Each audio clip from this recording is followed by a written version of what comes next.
Hello welcome नमस्कार। आप सभी लोगों का लेट्स क्रैक द परीक्षा यूट्यूब चैनल पर स्वागत है। आप सभी लोगों का जो है कैप्सूल पार्ट, जो नंबर सिस्टम का कैप्सूल पार्ट हम लोग कर रहे थे, पार्ट 1 पार्ट 2 हम लोगों ने कर लिया था। आज हम लोग पार्ट 3 करने वाले हैं, जो कि बेहद इम्पॉर्टेंट है। यहाँ से एग्जामिनर क्वेश्चन बनाता है, आप खुद देखेंगे कैसे क्वेश्चन यहाँ के इम्पॉर्टेंट होते हैं। देखिए हम क्या करने वाले हैं, यहाँ पर यूनिट डिजिट के क्वेश्चन देखने वाले हैं। तो यूनिट डिजिट कैसे करते हैं ज़रा देखिएगा। इकाई का अंक, इकाई के अंक में जब कभी क्वेश्चन इकाई का अंक पूछा जाए तो आप सिर्फ कहाँ फोकस करेंगे, केवल और केवल जो आपका फोकस होना चाहिए वो होना चाहिए focus only on unit digit. समझिएगा बात को, यूनिट डिजिट पर ही आपको फोकस करना है, ध्यान रखना है। कहाँ फोकस करना है? यूनिट डिजिट पर। मान लीजिए हमने कुछ ऐसा एग्जाम्पल लिया, मान लीजिए कि 1 2 3 2 दिया है और यहाँ पर प्लस दे रखा है, 7 3 2 9 दे रखा है और यहाँ पर कुछ इस तरह दिया है 1 2 1 6 दे रखा है। अगर हमको इसका यूनिट डिजिट निकालना है तो हम कैसे निकालेंगे? इकाई का अंक क्या होगा? इन सब जोड़ेंगे इन सबको तो लास्ट में एक इकाई का अंक बनेगा। तो उसको हम कैसे करेंगे? तो हम क्या करेंगे, बहुत सिंपल तरीके से हमने आपको बताया भी था। तो 9 और 7 जोड़ लेंगे। देखिए इनको जोड़ लेते हैं, 9 7 16, 16 का इकाई अंक 6 होता है। अब 6 और 2 कितना हो गया? 8। तो ये हमारा इकाई का अंक इसका हो गया 8, बिना देखे, बिना मतलब ज़्यादा टाइम वेस्ट किए हुए। और एक क्वेश्चन हम देखते हैं, 1 2 3 4 और इनटू में 7 5 6 9 और इनटू में 3 2 1 9। मान लीजिए कुछ ऐसा क्वेश्चन दिया हुआ है हमारे सामने, पूछा जा रहा है कि इसका यूनिट डिजिट बताइए। तो आपको क्या करना है, यूनिट डिजिट का क्या करना है, मल्टीप्लाई। तो कितना होगा? 9 9 9 9 81, यहाँ मल्टीप्लाई करना है। मल्टीप्लाई दिया है तो मल्टीप्लाई करना है, और यहाँ पर जोड़ने के लिए बीच में दिया था तो जोड़ा था हमने। तो 9 9 81, 81 का यूनिट डिजिट 1 आया और 1 का 4 में मल्टीप्लाई कर दीजिए तो 4। इसका जो यूनिट डिजिट आएगा, जो इसका यूनिट डिजिट आएगा वो कितना आ जाएगा? 4 आ जाएगा। इस तरह से आप लोगों को समझ में आ गया। अब मान लीजिए कुछ ऐसा इस तरह का क्वेश्चन दे दिया जाए कि भाई बताइए 100 फैक्टोरियल। मान लीजिए कहा जाए कि 100 फैक्टोरियल का यूनिट डिजिट बताओ। 100 फैक्टोरियल का यूनिट डिजिट बताओ। अगर जब 100 फैक्टोरियल का यूनिट डिजिट आपको निकालना होगा तो 100 फैक्टोरियल का मतलब ये होता है कि 100 तो आप लिखेंगे ही, इंटू 99 लिखेंगे, इंटू में 98 लिखेंगे और फिर इंटू में 97, इस तरह से लिखेंगे। तो देखिए लास्ट में कहीं ना कहीं 2 और 5 का कॉम्बिनेशन मिलेगा। तो जो 2 और 5 क्या देंगे? 0। यहाँ 100 ही है, खुद ही देखिए 100 है, 100 खुद अपने आप में 0 देगा। तो इसलिए इसका जो यूनिट डिजिट होगा वो आराम से क्या हो जाएगा? 0 हो जाएगा। आपको कुछ कहने की ज़रूरत ही नहीं है, क्योंकि मल्टीप्लाई में है तो 0 होना ही होना है, कोई दिक्कत नहीं। अगर प्लस में होता तो कुछ बात अलग होती है। आइए और कुछ क्वेश्चन एग्जाम्पल देखते हैं। मान लीजिए ऐसा डिफरेंस वाला दिया है, 7 2 5 6, माइनस में 3 2 1 5, माइनस में 1 6 5 9। मान लीजिए ऐसा दिया है। ऐसा दिया है तो हम क्या करेंगे, देखिए पहले इनको हम कर लेंगे, क्योंकि 2 माइनस वाले हैं, इनके साथ प्लस लगाए, इनके साथ माइनस लगाए। तो हम लिख सकते हैं 7 2 5 6 माइनस में, तो इनको जोड़ लीजिए। तो इनको जोड़ेंगे तो इसका जो यूनिट डिजिट आएगा, ध्यान रखिएगा, 9 5 14, मतलब 4 आएगा यूनिट डिजिट, और इसका यूनिट डिजिट कितना है? 6। तो इसका जो आंसर बन के आएगा 2 हो जाएगा। तो देखिए कितना आसानी से कर लिया हमने। केवल यूनिट पे हमने कहा है कि केवल focus only on unit digit, केवल इकाई के अंक पे ही तो हमको फोकस करना है। देखिए इकाई के अंक पर हम फोकस करके आराम से क्वेश्चन को निकाल ले रहे हैं। आगे चलते हैं। देखिए ये तो तब हो गया जब क्वेश्चन बहुत इजी बनाया जाता है तब, लेकिन इस टाइप के क्वेश्चन बनाने का ट्रेंड अब लगभग समाप्त हो गया है। अब क्या करते हैं, कुछ अच्छे क्वेश्चन बनते हैं जो कि पावर वाले होते हैं। पावर कैसे? x की पावर n टाइप के होते हैं, या जिनकी पावर्स 4 टाइम के बाद रिपीट होती है, उनको हम क्या करते हैं, उनको ऐसे ही लिख लेते हैं। ठीक है, उनको हम क्या करते हैं, जिनकी पावर्स रिपीट होती है उनको हम 4 के बाद उनको 4 से क्या करते हैं, डिवाइड कर लेते हैं, और इस तरह से हमारा जो क्वेश्चन का आंसर बन जाता है। अब देखिए यहाँ पर जो हम क्वेश्चन शुरू करने वाले हैं, क्वेश्चन कुछ इस तरीके का है। देखिए क्या है, मान लीजिए कि कोई क्वेश्चन इस तरह से दिया है, x की पावर n में दिया है, मान लीजिए इस फॉर्म में दिया है। तो जब इस फॉर्म में दिया हो तो जब n की वैल्यू जब कभी भी कितना हो, 0 हो, 1 हो, 5 हो और 6 हो, ध्यान रखिएगा हमने क्या बताया है, जब कभी भी n की वैल्यू 0 हो, 1 हो, 5 हो, 6 हो, अगर n की वैल्यू x कुछ भी हो, ध्यान रखिएगा x कुछ भी हो, n की वैल्यू 0 हो, 1 हो, 5, 6 हो, तो यूनिट डिजिट जो है, यूनिट डिजिट जो इकाई का अंक होगा वो x का यूनिट डिजिट होगा, x का यूनिट डिजिट होगा। समझते हैं क्या बात कह रहा है ये क्वेश्चन। मान लीजिए जैसे ये दे रखा है, मान लीजिए ऐसे दिख रखा है 16 की पावर, और ऐसा दिया है कि 16 की पावर दिया है 6, मान लीजिए ऐसा दिया है। तो 16 की पावर 6, यहाँ n की वैल्यू कितना है, देखिए 6 है, n की वैल्यू 6 दिखा, और x का जो यूनिट डिजिट है वो 6। जब कभी हमने बताया n 0 हो, 1 हो, 5 हो, 6 हो, तो जो इसका इस क्वेश्चन का यूनिट डिजिट होगा, मतलब 16 की पावर 6 का जो यूनिट डिजिट होगा, वो जो x का यूनिट डिजिट है वही हो जाएगा, मतलब 6 ही हो जाएगा। अब मान लीजिए जैसे ऐसा क्वेश्चन दिया है 2156 की पावर दे रखा है, पावर दे रखा है 60, मान लीजिए ऐसा दे रखा है पावर 67, मान लीजिए ऐसा दिया है, ठीक है, नहीं सॉरी, पावर तो हमको क्या लेना है, इस फॉर्म में लेना है, पावर तो हमको किस फॉर्म में लेना है, इस फॉर्म में लेना है। तो पावर जब इस फॉर्म में लेना है तो हम क्या करेंगे, मान लीजिए ऐसा दिया है तो यहाँ पर पावर हम क्या रखेंगे, 6 रखेंगे। तो 6 जब पावर रखेंगे तो इसका यूनिट डिजिट ही क्या हो जाएगा, 6, क्योंकि जब पावर n की वैल्यू 0 हो, 1 हो, 5 हो, 6 हो, तो ऐसे केस में हम जो x का यूनिट डिजिट होगा, x का यूनिट डिजिट क्या है, यही x ही तो, 6 ही तो है, तो यही हो जाएगा आंसर हमारा। मान लीजिए ऐसा दिया है 5 to 5 और की पावर 5, तो 5 टू पावर देखिए 0, 1 हो, 5 हो, 6 हो, तो इसका भी यूनिट डिजिट कितना हो जाएगा, 5, आपको कुछ सोचना ही नहीं है। मान लीजिए ऐसा दिया है 1281 दिया है, और पावर इसकी दे रखा है, इसकी पावर मान लीजिए कुछ भी दिया है, 0, 1, 5, 6 दिया है, मान लीजिए 6 ही दे रखा है, तो इसके जो यूनिट डिजिट होगा वो 1 ही होगा। आप जान ही गए होंगे, कोई दिक्कत नहीं। लेकिन ध्यान रखना है आपको क्या करना है, कभी कभी जो पावर जो रिपीट करते हैं, मान लीजिए ये तो दिया है, ठीक है, तो देखते ही आप पहचान जाएंगे यूनिट डिजिट क्या होगा। बट जब x की n की वैल्यू और कुछ हो, मतलब 0, 1, 5, 6 ना हो करके और कुछ और नंबर्स हो बाकी सब, तो हम क्या करते हैं उसमें 4 का डिवाइड कर देते हैं।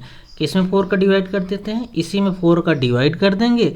4 का डिवाइड करने के बाद जो रिमाइंडर बच रहा है उस पावर का जो यूनिट डिजिट आएगा वही हम ले लेते हैं। जैसे मान लीजिए अगर हम क्वेश्चन के तौर पर यहाँ पर देखें, कोई एग्जाम्पल है, जैसे मान लीजिए यहाँ पर है, मान लीजिए ऐसा है 67 की पावर 32 दिया है, इसका यूनिट डिजिट हमको निकालना है। मान लीजिए 33 दिया है, इसका यूनिट डिजिट हमको निकालना है। तो हमने आपको बताया क्या करना है, यहाँ 4 से डिवाइड करना है। 4 से क्यों डिवाइड करना है, क्योंकि ये 4 के बाद रिपीट होकर के 1 देने लगेंगे, तो इसलिए इस तरह से करते हैं। तो 4 8 32, 1 रिमाइंडर आया, तो मतलब 7 इसका जो यूनिट पावर है, तो 7 की पावर 1 कर देंगे, तो यही है 7 हमारा आंसर हो जाएगा। इसी तरीके से करते हैं, ये है यूनिट डिजिट का पूरा खेला। यूनिट डिजिट में अब आपको शायद कोई भी दिक्कत नहीं होगी, आप आराम से क्वेश्चन करिएगा। वन मोर क्वेश्चन लेते हैं। अगर मान लीजिए यहाँ पर 2-3 क्वेश्चन और देखें एग्जाम्पल के तौर पे, हमने बहुत सारे MCQ कराया है यूनिट डिजिट पर, आप लोग इसको देख लीजिए। इसको देखने के पहले, इसको देखने से आप अपना कॉन्सेप्ट क्लियर कर लीजिए, और फिर जो MCQ के क्वेश्चन दिए हैं हमको कर डालिएगा। चलिए मान लीजिए हम यहाँ पर देखिए कर रहे हैं, जैसे मान लीजिए कुछ क्वेश्चन हमको दिया गया है इस तरीके से, भाई बताइए ऐसा दिया है 79 की पावर 67 दिया है, कह रहा है इसका यूनिट डिजिट निकालो। तो इसका यूनिट डिजिट निकालने के लिए हमने आपको बताया 4 से डिवाइड कर देंगे। तो 4 1 के 4 2, 4 6 24, 4 1 के 4 2, 4 6 24, 4 से 28 ज़्यादा हो जाएगा, तो 4 6 24, तो कितना बच रहा है 3, यानी 9 की पावर कितना हो जाएगा 3, क्योंकि 9 है इसका यूनिट डिजिट, 9 की पावर 3, तो 9 की पावर 3 कितना हो जाएगा 9 ही हो जाएगा, तो मतलब इसका यूनिट डिजिट 9 ही हो जाएगा। ठीक है, आगे बढ़ते हैं। आगे क्वेश्चन दिया है कि नंबर ऑफ फैक्टर्स कैसे निकालते हैं। इसको करने के लिए हम क्या करने वाले हैं, ध्यान रखिएगा। इसको करने के लिए हम कोई एक क्वेश्चन ले लेते हैं। जैसे मान लीजिए हमारे पास दिया है 516 दिया है, 516 दिया है। इसका कह रहा है कि प्राइम फैक्टर निकालिए, टोटल फैक्टर निकालिए, टोटल ऑड फैक्टर निकालिए, total even factor, total sum of all divisor निकालिए। तो पहले तो इसका हम प्राइम फैक्टराइजेशन कर लेते हैं। तो 2 से काट लीजिए, 2 दूनी 4, 2 पंचे 10, 2 8 16। फिर 2 से करिए, 2 1 के 2, 2 दूनी 4, 2 8 16। फिर 2 से कर लीजिए, 2 छंग 12, 2 चौके 8। फिर 2 से कर लीजिए 32 हो गया। फिर 2 से कर लीजिए 16 हो गया। फिर 2 से कर लीजिए 8 हो गया। फिर 2 से कर लीजिए 4 हो गया, और फिर 2 से कर लीजिए तो 2 ही हो गया। ठीक है, इस तरह से 2 की पावर कितनी है, 1 2 3 4 5 6 7 8 9, तो 2 की पावर जो मिल रहा है आपको 9 हो गया। ठीक है, 2 की पावर 9, ये थोड़ा सा कम सीटेबल है क्वेश्चन, थोड़ा और ले लेते हैं, मतलब जिसमें प्राइम फैक्टराइजेशन और बहुत ज़्यादा मिले तभी वो सीटेबल होगा। मान लीजिए कोई क्वेश्चन हम इस तरह से ले रहे हैं, इरेजर लेके हम हटा देते हैं। मान लीजिए इसको हम हटा देते हैं, सॉरी, इसको हम हटा देते हैं। तब देखते हैं हम क्या करते हैं। यहाँ पर हम हटा देते हैं। इसको हटाने के बाद क्या करते हैं देखिएगा। मान लीजिए कुछ क्वेश्चन इस तरह से है, 1 2 5 6 मान लिया ऐसा दिया। ठीक है, इसके हम प्राइम फैक्टराइजेशन करने वाले हैं। तो 2 छंग 12, 2 दूनी 4, 2 8 16। ठीक है, फिर 2 से करिए, 2 3 6, 2 1 के 2, 2 चौके 8। फिर 2 से करिए, 2 1 के 2, 2 पंचे 10, और 2 7 14। फिर किसी से और कटेगा, 2 से तो कटने का नहीं, 3 से नहीं कटेगा, 4 5 6 6 7 7 दूनी 14 नहीं। तो मतलब कहने का मतलब यही हो गया। ठीक है, ये कितना मिल रहा है आपको। अगर मान लीजिए कुछ और कटे, देख लेते हैं। 9 9 के 9, 9 8 9 9 से नहीं कटेगा, 11 से, 12 से नहीं, 13 से तो नहीं, मुश्किल है कटना। कटेगा भी तो किससे कटेगा, 3 से कट सकता है, 9 से कट सकता है, और 9 1 के 9, 9 6 15, 9 नहीं कटेगा, 9 से नहीं कटेगा। चलिए हम यही कर लेते हैं। 2 की पावर कितना हो रहा है, ये प्राइम फैक्टराइजेशन इसका 2 की पावर 3 इंटू में 157। ठीक है, अब देखिए तो यहाँ कितनी पावर है इसकी, 1 है। हम ये देख रहे हैं अगर टोटल फैक्टर हमको, प्राइम फैक्टर अगर हमको निकालना है, तो जब केवल प्राइम फैक्टर निकालना होगा तो जो भी इनकी पावर है 3 और 1 ऐड कर लेंगे तो यहाँ कितना हो जाएगा, 4 हो जाएगा। ठीक है, अगर टोटल फैक्टर आपसे बोला जाए, टोटल फैक्टर निकालिए, टोटल प्राइम फैक्टर, तो हम क्या करेंगे, 3 में 1 ऐड करेंगे, और फिर यहाँ इंटू लगाएंगे, फिर 1 में भी ऐड करेंगे 1, तो कितना हो गया इस तरह से, तो कितना, 4 दूनी 8। ठीक है, टोटल फैक्टर हो गया। Total odd factor, total odd factor, odd कौन सा है, यही है। इसमें क्या करना है हमको, 1 + 1 कर देना है। तो ऑड फैक्टर टोटल कितने हो गए, 2। टोटल इवन फैक्टर कितना होगा, टोटल इवन फैक्टर, तो टोटल इवन फैक्टर में टोटल जो फैक्टर हैं, जो प्राइम फैक्टर टोटल फैक्टर हैं, उसी में टोटल फैक्टर कितने हैं, 8। टोटल ऑड फैक्टर कितने हैं, 2। तो टोटल इवन फैक्टर कितना होगा, 8 में से 2 घटा दिए 6। अब कह रहा है सम ऑफ ऑल डिवाइज़र।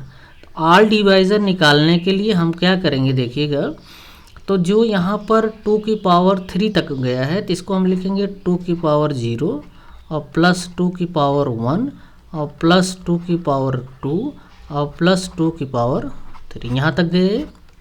फिर आगे आइए देखिए, 157 की पावर 0 कर ले रहे हैं, और फिर 157 ले रहे हैं। तो ये तो हो गया 1, देखिए 1 हो गया, ये हो गया 2, और ये कितना हो गया 4, ये कितना हो गया 8। तो 8 4 12, 12 2 14, 1 15, तो 15 तो ये हो गया, ये तो हो गया 1 और 158, 57 1 58। तो कहने का मतलब जो ये आ रहा है ये सम ऑफ ऑल डिवाइजर आपको मिल रहा है। Prime factor, total prime factor ही की बात करें तो कितना मिल रहा है आपको 8। टोटल फैक्टर कितने मिल रहे, 4 मिल रहे हैं। टोटल फैक्टर मिल रहे हैं 8। टोटल ऑड फैक्टर कितने मिल रहे हैं 2। टोटल इवन फैक्टर कितने मिल रहे हैं 6। और जो सम ऑफ ऑल डिवाइजर मिल रहा है वो इतना मिल रहा है। ठीक है, आगे बढ़ते हैं हम लोग। भाज्य, भाजक, भागफल और शेषफल। तो जब इस तरह का क्वेश्चन रहे तो हम क्या करते हैं, देखिए यहाँ पर क्या करते हैं, तो यहाँ पर हम लिखते हैं भाजक, सॉरी यहाँ पर क्या लिखेंगे, यहाँ पर हम लिखेंगे, थोड़ा डिलीट कर देते हैं इसको, यहाँ पर हम लिखने वाले हैं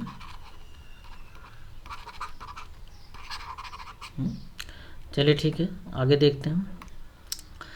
तो क्या होने वाला है देखिएगा ज़रा, तो क्या होने वाला है, तो यहाँ पर हम क्या लिखने वाले हैं देखिए, तो यहाँ पर देखिए हम ये लिख रहे हैं, एक तो है भाज्य, दूसरा है भाजक, तीसरा है भागफल और चौथा क्या है शेषफल। इस तरह से है। तो हम क्या करने वाले हैं, एक तो होता है भाजक, भाजक मतलब जिससे भाग दिया जाता है, आप लोग जानते ही हैं, और एक होता है भाज्य जो कटने वाला होता है जिसमें भाग दिया जाता है, और एक होता है भागफल, भागफल, और लास्ट में जो नीचे बचता है वो क्या मिलता है हमारा शेषफल।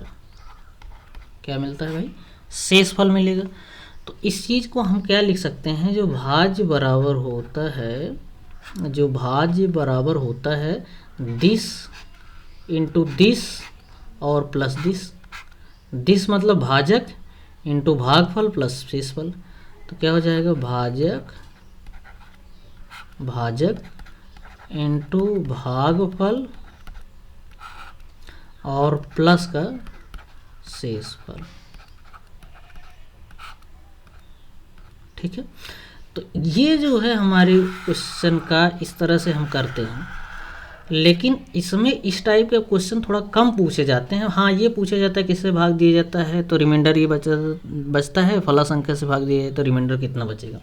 इस टाइप के भी क्वेश्चन पूछे जाते हैं छोटे मोटे एरिया में, लेकिन इस टाइप के क्वेश्चन ज़्यादा पूछे जाते हैं कि अगर किसी संख्या को उत्तरोत्तर 4 से 5 से भाग दिया जाता है तो रिमाइंडर 1 और 2 बचता है, तो फिर उसी संख्या को इतने से भाग दिया जाए तो रिमाइंडर कितना बचेगा। इस तरह के सवाल ज़्यादा पूछे जाते हैं। हमने एमसीक्यू में सब करा दिया है, आप लोग जा कर के विधिवत वहाँ से क्वेश्चन करिए, आपको आई होप आपको विधिवत समझ में आएगा, कोई दिक्कत वाली बात नहीं है। आगे चलते हैं। Number of zeros on right side, दाहिनी ओर शून्यों की संख्या अगर हमको निकालना होता है तो देखिए अगर हम 1 से 10 तक, 1 से 9 तक की संख्या देखें, क्या देखें, 1 से 9 तक की संख्या अगर हम देखें, 1 से 9 तक की संख्या अगर हम देखें तो 1 से 9 तक की संख्या के लिए, 1 से 9 तक की संख्या अगर हम देखें, 1 से 9 तक की संख्या के लिए अगर हम देखें, 1 से 9 तक की संख्या के लिए अगर हम देखें तो इसके लिए जिम्मेदार कौन है। देखिएगा यहाँ पर हम थोड़ा सा हो गया था, इसका हम यूज कर देते हैं, चलिए नहीं हटेगा तो कोई बात नहीं है, जानते हैं ये सब चीज़ें हैं।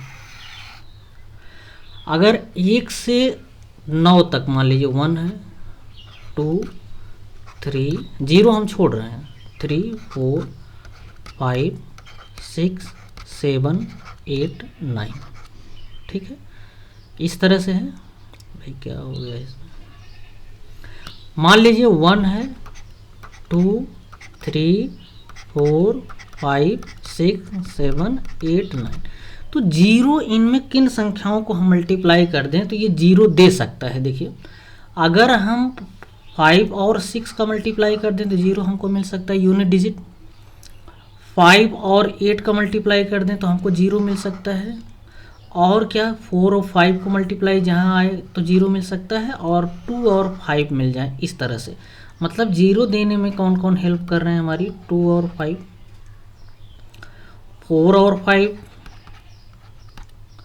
और 6 और 5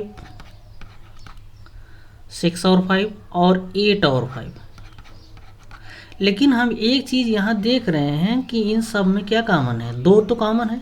इसका मतलब 1 से 9 तक की संख्या में जो 2 होता है और 5 होता है, यही जो है 0 देने में काम लिया जाता है। क्योंकि आप देख रहे हैं इन सब में आपको 2 मिलेगा ही मिलेगा। तो जो एग्जैक्ट बात है कि जो 0 देगा वो 2 और 5 ही मिलके 0 दे सकेगा। तो जब कभी भी संख्या दी गई होगी और उसमें आपसे पूछा जाए कि इसमें कितने नंबर ऑफ 0 होंगे, तो आप सबसे पहले 2 और 5 को खोजिए, जिनकी संख्या उसमें कम होगी वही हमारा 0 हो जाएगा। मान लीजिए एग्जाम्पल के तौर पे कुछ छोटे एग्जाम्पल लेते हैं हम।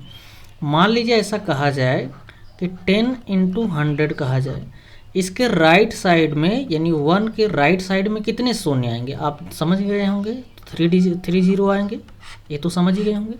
लेकिन मान लीजिए कोई आपसे ये कह दे कि भाई 101 × 100 कर दीजिए, अब कितने 0 आएंगे। कुछ लोग का आंसर ये होगा कि 3 0 आएगा, नहीं, इस तरह से नहीं होगा। इस चीज़ को हम क्या लिख पाएंगे, 101 फिर आगे 00। कहने का मतलब इसके इस नंबर के बाद कितने 0 हैं वही काउंट होंगे। इसमें शून्यों की संख्या 2 होगी, ना कि 3, ध्यान रखिएगा। और इसमें तो 3 आप जान ही रहे हैं। अब मान लीजिए कुछ इस तरह का क्वेश्चन दिया है जो हो कि भाई ऐसा दिया हो कि 5 × 2 × 3 × 6 × 7 × 8 पूछा जा रहा है कि इसमें शून्यों की संख्या कितनी होगी। तो सबसे पहले हम क्या करेंगे, 2 और 5 ही देखेंगे। तो 2 और 5, तो यहाँ 5 1 है, देखिए ठीक है, और यहाँ 2 1 है तो 2 1 ले लिया। फिर यहाँ 3 है तो यहाँ इस चीज़ को हम 2 × 3 कर सकते हैं, और यहाँ 7 × ये लिख सकते हैं 2 की पावर 3। तो कहने का मतलब जो 2 आ रहा है 5 × 2 की पावर 1, 2 की पावर 1, 2 की पावर 3, 3 1 4 1 5, तो 2 की पावर हो गया 5। फिर कितना है 3 की पावर 2 और फिर 7 होंगे। देखिए ये सब तो 0 देंगे नहीं क्योंकि इनका कोई रोल है नहीं, तो इनको हटा दीजिए, केवल 2 और 5 पे फोकस करिए। तो हमने आपको बताया था कि जब यहाँ 2 और 5 की बात है तो देखिए 5 कितने हैं, एक ही 5 है, यहाँ पर समझिएगा 5 एक ही है। और 2 कितने हैं, तो मान लीजिए 2 × 2 × 2 × 2 × 2, इस तरह से हम 2 5 बार लिख रहे हैं। लेकिन 0 देने में कौन हेल्प करेगा, 1 5 और 1 2 का ही मल्टीप्लिकेशन 0 दे पाएगा, बाकी सारे 0 हमारे लिए बेकार हो गए। समझिए बात को।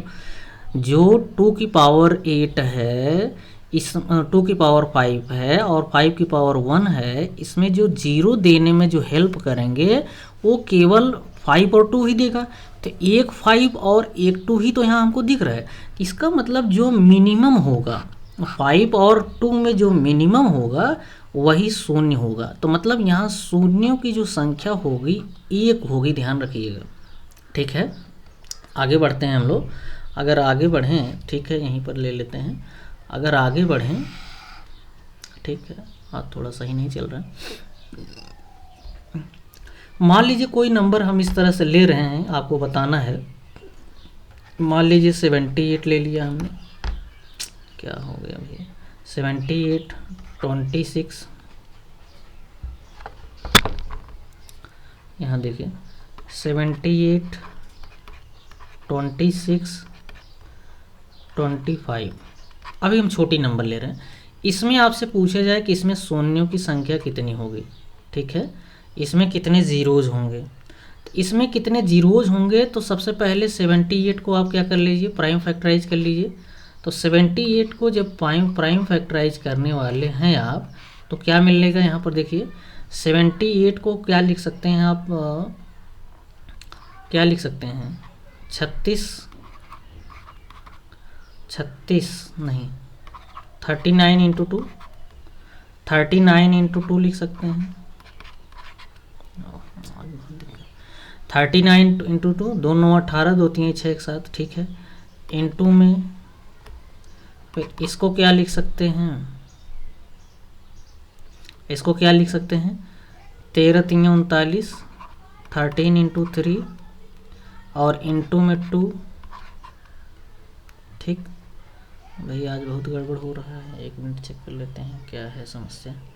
फिर से मार्कर हम सेलेक्ट कर लेते हैं, इरेज करते हैं इनको।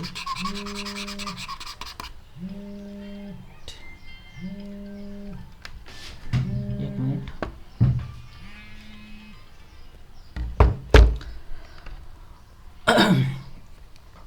चलिए इसको हम एक नए लेक्चर में बना देंगे, कोई दिक्कत नहीं है, लेकिन ये सही नहीं चल पा रहा है आज, रहने देते हैं आज इसको।